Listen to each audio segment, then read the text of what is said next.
Indonesia. Kalau sempat ini terjadi, hana celah untuk dekat baru awaknya sah je keluarga negara. Selesailah Aceh. Empat di Malaysia rembui telefon lo ni pegang. Hati-hati dengan mereka. Nah, salah sabuk tempat di Kabupaten Pidi, ni beda pulina makan lo selalu keberanian warga Pidi ni buat. Ni beda pulina ni tarik ni Minang. Haiti Minang 5 minit hidup dalam bumi Aceh. Haiti Minang artinya ini ada kekuatan di balik datangnya Rohingya ke Pulau Aceh.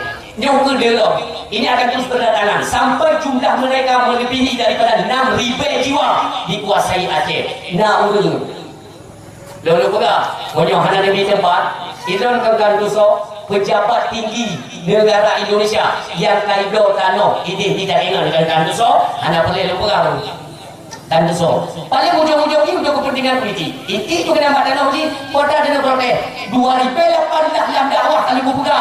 Hati-hati, ada yang berkhianat oknum dalam pemerintahan Aceh. Mulanya yang bekerja sama dengan pemerintahan pusat di Pulau Tanah Aceh untuk kuat. Menyuk Tanah Aceh karena sertifikat bawahnya bebas mereka untuk berbuat apa saja di Aceh. Walau tidak kayak jadi sipin selawat keluar nonton no.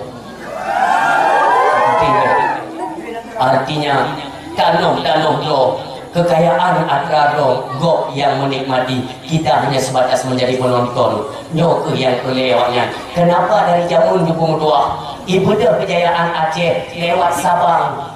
Sabang adalah pusat transit ubena negara-negara maju di luar penuh untuk tempat jual beli, makanya kaya Acehnya jamu di silun.